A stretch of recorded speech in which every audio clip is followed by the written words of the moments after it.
بسم اللہ الرحمن الرحیم۔ ایک بات یہ عرض کرنی ہے کہ جب یہ مہینہ محترم ہے اور آج سے نہیں اور حضور صلی اللہ علیہ وسلم کے زمانے سے نہیں بلکہ جب سے اللہ پاک نے اس دنیا میں اپنی شریعتیں نازل فرمائی ہیں اور پیغمبروں کا سلسلہ جاری فرمایا ہے، اس وقت سے محرم کا مہینہ قابل قدر، قابل احترام اور قابل عزت مہینہ ہے۔ اب ہمارے زمانے میں اللہ بچائے شیعوں کے اثر کی وجہ سے اس مہینے کو منحوس سمجھا جانے لگا ہے۔ شیعوں کی نقل کرتے ہوئے بعض مسلمان بھی اللہ بچائے اس ماہ کو منحوس سمجھتے ہیں، ایسے ہی ذی القعدہ کے مہینے کو منحوس سمجھتے ہیں، جس کی علامت یہ ہے کہ شوال کے مہینے میں شادی بیاہ کریں گے اور جب ذی القعدہ کا مہینہ شروع ہوگا شادیاں بند کر دیں گے، اور لوگوں نے ذی القعدہ کا نام خالی مہینہ رکھا ہے۔ نعوذ باللہ، یہ خیر سے خالی ہے۔ غور فرمائیں، اللہ پاک تو اس کو خیر کا مہینہ کہے اور ہم نے اس کو صفر اور خیر سے خالی کا مہینہ سمجھا ہوا ہے، اور کہتے ہیں کہ ارے بھائی خالی کا مہینہ آ گیا ہے، اب شادی بیاہ ختم، اب نہ منگنی ہوگی نہ شادی ہوگی، کچھ بھی نہیں ہوگا۔ چنانچہ اس مہینے میں اکثر شادی خانے خالی ہوتے ہیں، اور جیسے ہی بقرعید عید الاضحیٰ کا مہینہ شروع ہوتا ہے تو پھر سے شادیاں شروع ہو جاتی ہے، اور لوگ بقرعید کا گوشت ولیمے میں چلانا شروع کر دیتے ہیں، اور جیسے ہی بقرعید کا مہینہ ختم ہوتا ہے اور محرم کا مہینہ شروع ہوتا ہے تو پھر وہی حرام کی رٹ شروع ہو جاتی ہے۔ اب کوئی شادی اس مہینے میں نہیں ہوگی، اس لیے کہ شیعہ کہتے ہیں کہ محرم کا مہینہ غم کا مہینہ ہے۔ بعض لوگوں نے اپنی نادانی کی وجہ سے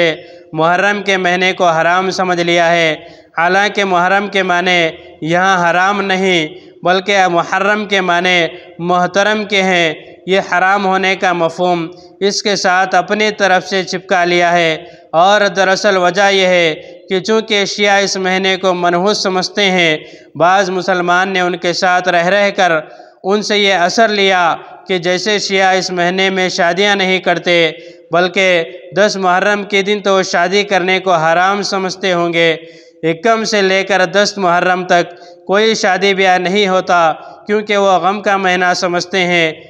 چنانچہ اس مہینے میں سینہ پیٹتے ہیں اور مصنوعی رونا روتے ہیں، اسی لیے ان کے یہاں ان سب دنوں میں شادی بیاہ کا کوئی تصور نہیں ہو سکتا۔ ان کی نقل کرتے ہوئے بعض مسلمان بھی یہ عمل کرنا اختیار کر لیا ہے کہ محرم کا مہینہ آتے ہی شادی بیاہ کرنا چھوڑ دیتے ہیں۔ اس طرح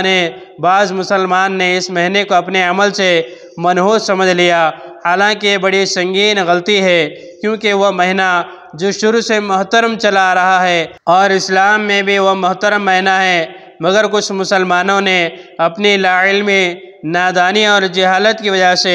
اس کو منحوس سمجھ رکھا ہے۔ لہذا اب اس کا علاج یہ ہے کہ مسلمانوں کو چاہیے کہ وہ ذی القعدہ کے مہینے میں بھی شادیاں کیا کرے، خوشی کے تقریبات منعقد کیا کرے، اپنے بچوں کا عقیقہ بے دھڑک کیا کرے، اور محرم کے مہینے میں بھی خصوصاً 1 محرم سے لے کر 10 محرم تک خوشی اور شادی بیاہ کی تقریبات کر لیا کرے، تاکہ ذہنوں میں جو غلط تصور بیٹھ گیا ہے وہ ذہن سے نکلے، اور اس کا محترم ہونا، قابل قدر ہونا، باعزت ہونا، شادی بیاہ کے 100% قابل اور لائق ہونا ذہنوں کے اندر بیٹھ جائے۔ اگر کسی کے ذہن میں خدا نخواستہ شیعوں والا تصور ہے تو اسے فوراً توبہ کر لینی چاہیے۔ اللہ تبارک و تعالیٰ سے دعا ہے مجھے اور آپ کو اور تمام مسلمانوں کو عمل کرنے کی توفیق عطا فرمائے۔ اس طرح کے اور ویڈیوز کے لیے ہمارے چینل کو سبسکرائب کریں، بازو میں لگے بیل آئیکن کو پریس کریں، زیادہ سے زیادہ شیئر کریں۔